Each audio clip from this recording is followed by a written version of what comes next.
Welcome back. Severe weather events in the country are fast becoming a national crisis. So says independent climate finance researcher and specialist Dr. Nomhle Ngwenya. In an opinion piece, Ngwenya warns lives, health and the well-being of both our society and economy are at risk from climate-related disasters. She joins us now for more. Dr. Ngwenya, thank you so much for your time and for coming into studio. Thank you very much. So, climate change is being felt ever more keenly by ordinary citizens. It's been something that scientists and environmental groups have been talking about for a number of years. But, you know, with the recent floods, I think it became, a stark reality for ordinary South Africans. So let's talk about the flip side of the coin, the impact of climate change on our economy, which is sometimes unseen until that impact catches up. 100%. You know, one thing about climate change is we now have extreme weather events. As you rightfully said, disruptive rainfall, which is leading to flooding. This has destroyed infrastructure, which has been, worth billions of rands. But also if you look at small businesses, which can't operate when there's flooding, they shut down and they can't operate.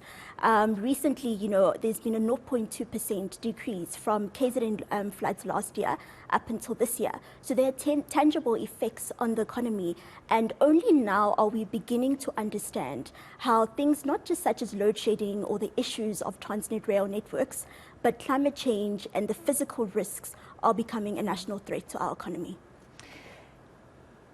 In a vastly unequal society such as South Africa, where we face that triple threat of poverty, inequality, unemployment, the pressure to engage climate change proactively rather than reactively is even more immense. How do we do that? Just highlight the differences in how we react. Agreed. So my position is that when we face a climate-related disaster, government is always reactive. We are not proactive. And if we look at things such as our National Climate Change White Paper and, our National Disaster Act 57 of 2002 clearly outlines, the impacts of climate change and what we should be doing. But we focus so much on post-recovery rather than being proactive. And this is really where we need local municipalities, national government. We really need a partnership with private sector and NGOs to really create a multi-stakeholder partnership on how we can be more proactive. Part of this also relates to, climate training and awareness. How do we communicate to our communities on climate-related events? How do we communicate things such as flooding, that you should not live, near a riverbank? How do we communicate things such as evacuation strategies when we are facing a climate-related disasters? So these are things that are really missing at the moment. And with climate change intensifying, this is going to become more crucial, as we, develop different mitigation strategies. So infrastructure and the impacts of a disaster are so finely interwoven. When you mentioned about, alerting communities to the fact that they shouldn't live on a riverbank, for some communities that's their only source of water because they have no additional infrastructure. So building adequate infrastructure and making sure service delivery happens is an integral part of preparation, 100%. if I can put it that way, 100%. for climate change and its effects. 100%. And this is where we really then need government to come into play. So what, options are there if we are facing a disaster for, vulnerable populations to move into safe, secure homes?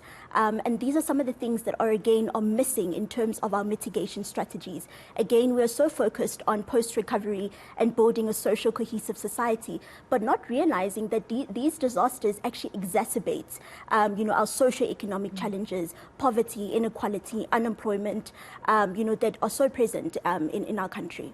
So it feels like we're constantly playing catch-up. Our municipalities are focusing on the basics, thinking, well, hang on, we'll deal with climate change later when we can afford to. But actually, if we don't address it now, it's going to exacerbate the very basics that they're trying to address today. Correct. So how geared are our municipalities, if at all?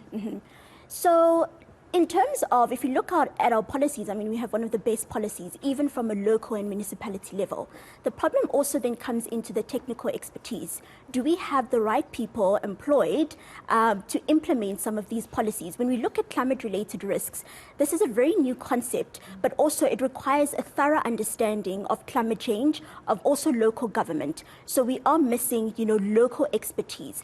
But also, municipalities need to really partner up with NGOs. For example, if you look at Gift of the Givers and the work that they've been doing when there is a climate-related event, those are some of the NGOs we should be partnering up with because they have an understanding of the impacts on the community. But looking at private sector has the resources and the capital, for immediate responses. So it's a combination of technical expertise and a combination of, building up the right stakeholder partnerships that we need. When we talk about climate change, there seems to be a lot of variables that are outside of our control. But you're saying there are some elements that we can control. 100%. What are they? Definitely disaster preparedness. So that is something that we can control. We can be proactive. If you look at infrastructure and how much infrastructure has been damaged, we can gear up our financial resources into building things such as green infrastructure, where if we do have, a climate-related disaster, that won't be impacted on a high level. So things such as disaster preparedness. But again, it's very important that we also invest in educating, creating public awareness on climate change, on some of these pertinent issues, because it really is, as you mentioned so wonderfully, the ordinary citizen that will be impacted by climate change. Lastly, before I let you go, we've been dealing with a lot of high rainfall related climate events, but we're heading into an El Nino year. Yes. Does that mean we're likely to see more drought-related disasters? And are we differently geared for that, seeing as we are already a semi-arid country where drought is common? Sure. So this is such an interesting question because, we've just are facing climate extreme events, and El Nino is quite interesting because data has actually shown that El Nino actually came a little bit earlier than expected. So very much, as you said, droughts, high, weather conditions.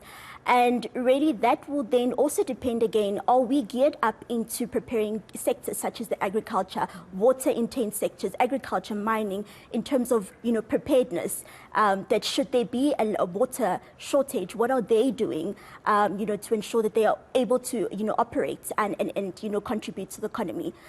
So these are also things that, relate back to education awareness. What are we doing from a national, local, municipal level in terms of also forecasting some of these, weather-related events and ensuring that we are prepared so that there is no minimal effects on society and on the economy as well.